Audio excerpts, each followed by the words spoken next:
A confrontation that unfolded not over months of diplomatic posturing, but in 72 hours of escalating violence. 72 hours that reshaped the strategic balance in the Middle East. 72 hours that brought two nuclear threshold powers to the edge of full-scale war. 72 hours that forced the newly inaugurated Trump administration to reveal its hand far earlier than anyone in Washington had anticipated. What Iran did this week crossed a line that American negotiators had hoped would hold. And when that line broke, Israel did not hesitate. They responded with precision, with overwhelming force, and with a message that echoed not just across Tehran, but through every capital watching this confrontation unfold.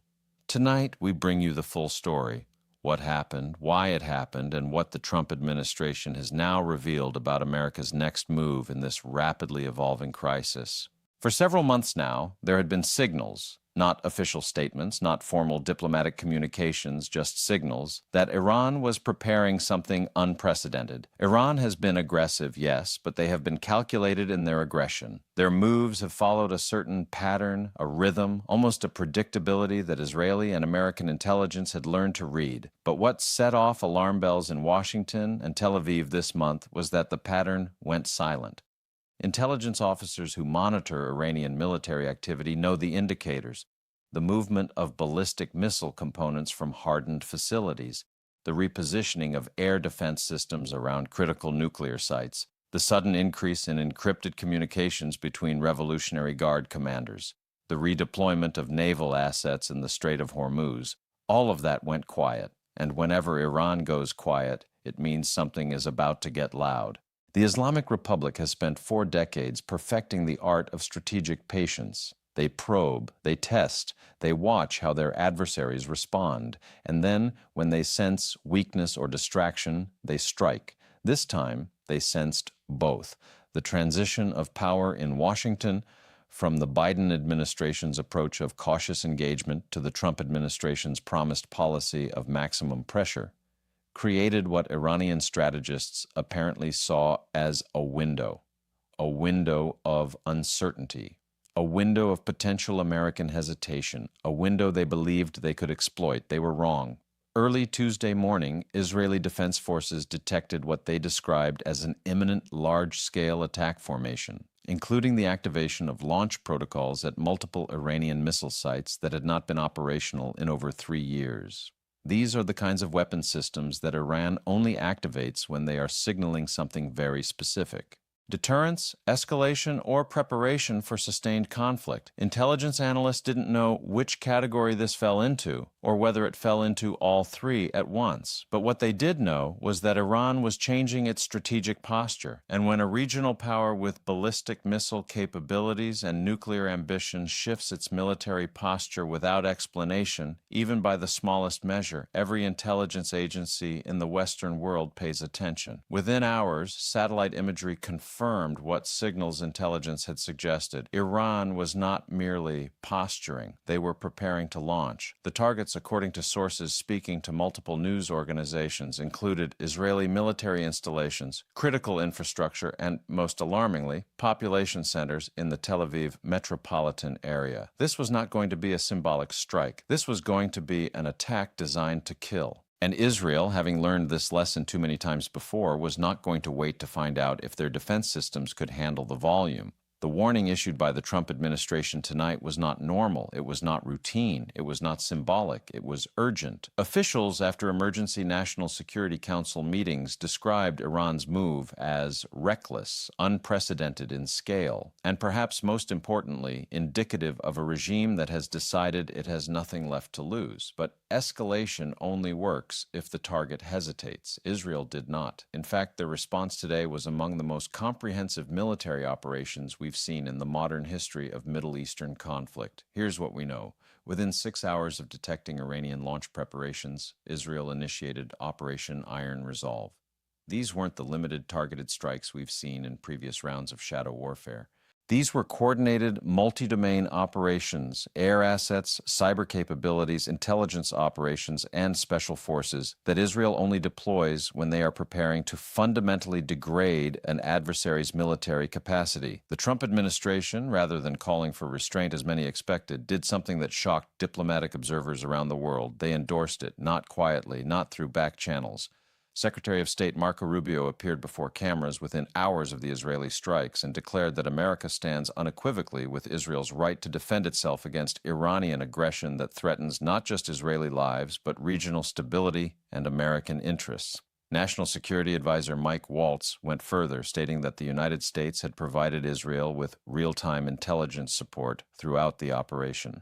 This was not the careful diplomatic hedging of previous administrations. This was the Trump doctrine in action. Tonight, Israeli Defense Forces confirmed that they launched over 240 precision strikes on Iranian military assets, including the Natanz nuclear enrichment facility that had recently been reactivated for what analysts believe was accelerated weapons-grade uranium production. Israel struck before Iran could launch. They hit Revolutionary Guard command centers. They hit ballistic missile production facilities. They hit drone manufacturing sites that were preparing to supply Hezbollah, Hamas, and Houthi forces with next-generation attack capabilities. In other words, Israel targeted the entire kill chain, the components that would have made Iran's attack operational. This is what made the Trump administration's warning so urgent.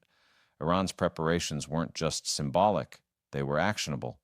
They represented the kind of attack that could have overwhelmed Israel's Iron Dome and Arrow defense systems if left unchecked. And Israel, understanding that fully, responded with force, not recklessly, not impulsively, but strategically. They didn't strike civilian infrastructure. They didn't target Iranian population centers. They hit military command and control. They hit weapons production. They hit the machinery of war. The precision of these strikes tells us something important about Israel's intelligence capabilities and about the level of American support they received. Multiple sources have confirmed that American satellites, signals intelligence, and cyber operations played a role in identifying targets and timing the strikes to maximize effectiveness while minimizing the risk of civilian casualties. This was not Israel acting alone. This was Israel acting with the full backing of the world's most powerful military and intelligence apparatus.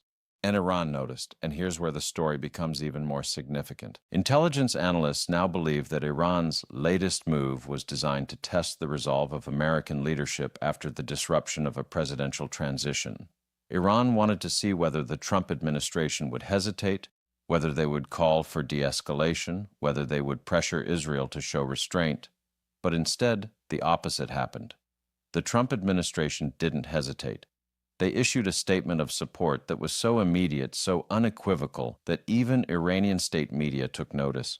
You don't get Tehran's attention easily, but today Washington did. Defense analysts speaking with American media under anonymity described Iran's strategic shift as opportunistic aggression, a way to establish new facts on the ground before the Trump administration could fully implement its Iran policy. But Israel proved today that they remain both capable and willing. Their strikes were not only precise, they were coordinated so effectively that Iranian air defenses failed to intercept a single incoming munition over the primary target sites. That detail matters because it shows something that should concern every military planner in Tehran. It shows that Israel is not merely reacting to Iranian provocations. They are anticipating them, they are preparing for them, and they are demonstrating capabilities that Iran did not believe they possessed. The psychological impact of this cannot be overstated. For years, Iran has operated under the assumption that they could calibrate their provocations carefully, striking hard enough to achieve their objectives, but not hard enough to trigger a devastating response. Tonight, that calculus changed. Israel showed that they are willing to escalate faster and harder than Iran anticipated, and the Trump administration showed that America will not restrain them. As reports continued coming in throughout the evening, we learned more about the scale of Israel's response. The Israeli Air Force carried out strikes across 4 Iranian provinces, forcing the Islamic Republic to scramble air defenses that proved largely ineffective. Israeli cyber operations targeted Iranian military communications networks that had been hardened in the last 18 months against exactly this kind of attack. Israeli naval forces operating in the eastern Mediterranean reportedly intercepted supply shipments used by Iran to resupply proxy forces in Syria and Lebanon. This wasn't just a military strike. This wasn't just a show of force. This was strategic degradation. This was systematic dismantlement. And systematic dismantlement is the one thing Iran has struggled to recover from since the Stuxnet attacks over a decade ago. For every advance they have made in their nuclear program, in their missile capabilities, in their drone technology, Israel has countered with something that sets them back months or years.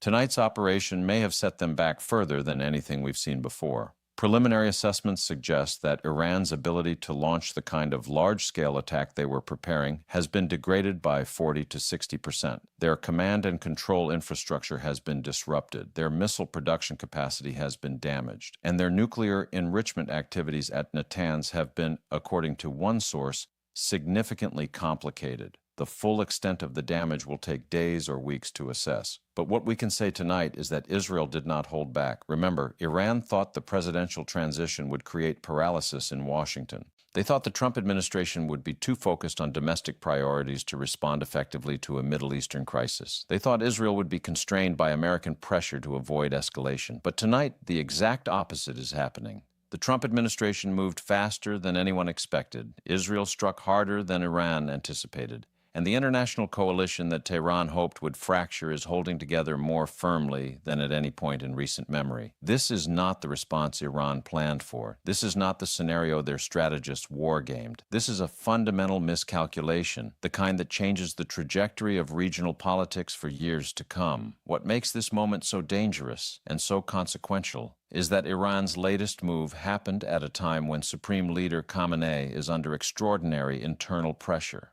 Hardliners within the Revolutionary Guard want escalation.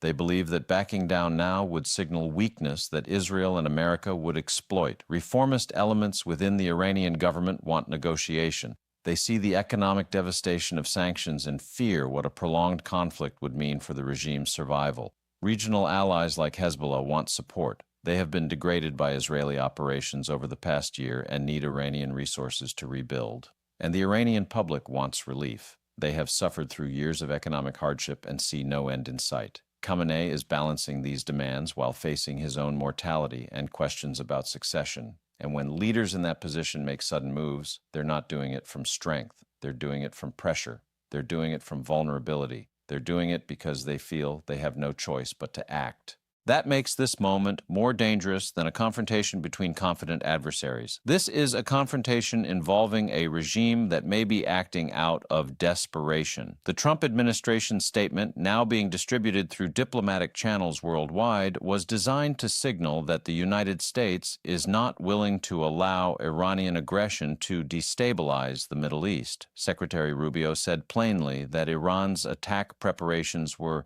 inconsistent with the behavior expected of a responsible nation-state. That is diplomatic language for you crossed a line and there will be consequences. You don't usually hear that tone from an American administration unless something serious is at stake. But the Trump administration went further. They announced that additional American military assets are being deployed to the region. The USS Dwight D. Eisenhower Carrier Strike Group, which had been scheduled to return to port, has been ordered to remain in the Mediterranean. Additional F-35 squadrons are being repositioned to bases in the Gulf states, and American missile defense systems are being moved into position to support Israeli defenses in the event of further Iranian retaliation. This is not posturing. This is preparation. The Trump administration is signaling that if Iran chooses to escalate further, they will face not just Israeli firepower, but American firepower as well. Meanwhile, Israeli Prime Minister Benjamin Netanyahu addressed the Knesset in a somber, defiant speech tonight. He said, "The people of Israel will not live under the shadow of Iranian missiles. We will not wait for our enemies to strike first. We will defend ourselves with every tool at our disposal." He said, "Tonight, the forces of the Israel Defense Forces demonstrated what happens when tyrants threaten the Jewish state. They demonstrated that our reach is long, our intelligence is precise, and our resolve is unbreakable." And he said, "To our friends in America, under the leadership of President Trump, thank you. Thank you for standing with us.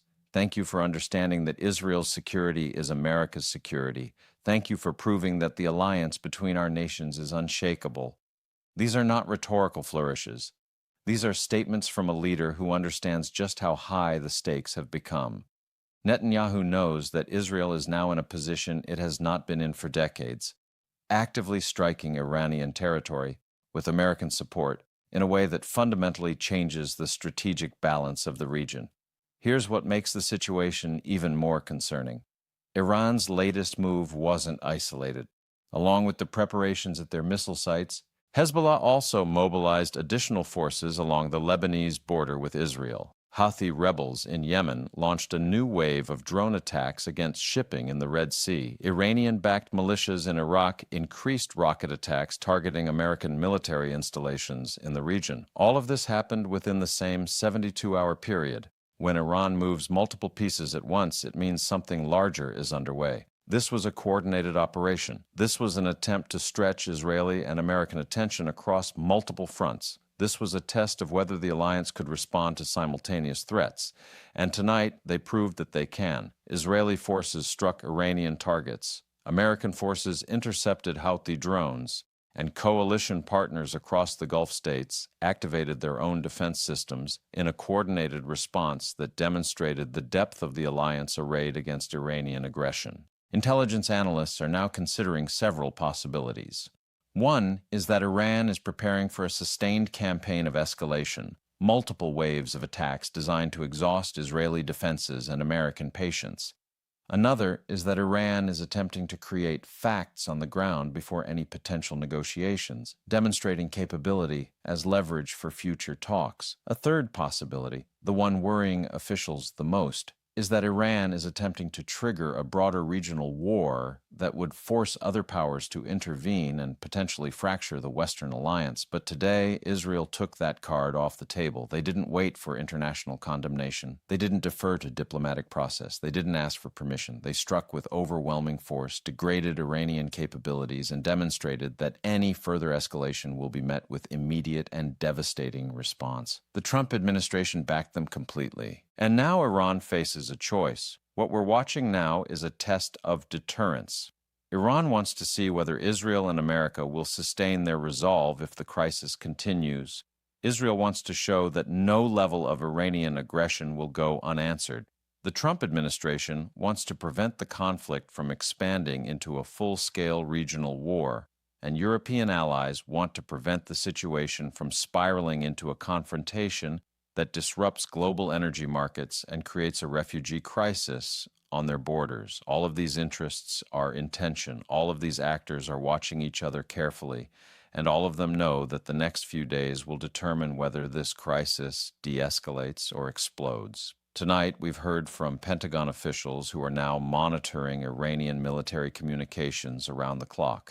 They say Iranian forces have gone into a defensive posture since the Israeli strikes. They say Revolutionary Guard commanders are conducting damage assessments and attempting to restore communications networks that were disrupted by cyber operations. And they say Iran's decision to prepare for a large-scale attack is likely part of a broader strategy intended to establish deterrence through demonstrated capability. But Israel is not backing down. In fact, Israel is preparing for the possibility that Iran will attempt to respond. Their response today, swift, precise, and overwhelming, sent a message to Iran that any retaliation will be met with escalation.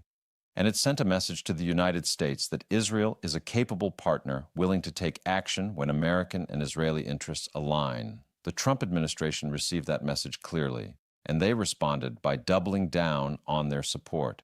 As the coming days unfold, we expect more details to emerge about what exactly Iran hoped to achieve with their preparations for attack. But what we do know is that the Trump administration's decision to support Israel immediately was timely. It reinforced the alliance between America and Israel at a critical moment. It demonstrated to Iran that American support is not contingent on restraint, and it established the tone for how the Trump administration will approach Middle Eastern crises going forward. What happens next will depend on what Iran does in the next 72 hours. If they choose to de-escalate, this moment will be remembered as the point where Iranian aggression was deterred by overwhelming force. If they choose to retaliate, Israel and America have already shown they are prepared for that possibility. They have shown they are ready to respond. They have shown they are not afraid of escalation. and they have shown that the cost of attacking Israel is higher than Iran calculated. And tonight, for the first time in years, Tehran appears to be uncertain. The halls of power in Iran are quiet. Too quiet. And when Iran is quiet, it means they are calculating. It means they are choosing their next move carefully. Because tonight, Iran learned something they have learned many times before, but perhaps forgot. Israel does not bluff. America under Trump does not hesitate. And together they represent a force that Iran cannot match. This story is far from over. But tonight, one thing is clear. The Trump administration has revealed its approach to Iranian aggression, and it is maximum pressure. Israel has demonstrated its willingness to strike preemptively and overwhelmingly, and Iran faces a choice that will determine the future of the Middle East. We will be here watching every detail as the next phase unfolds. Stay with us.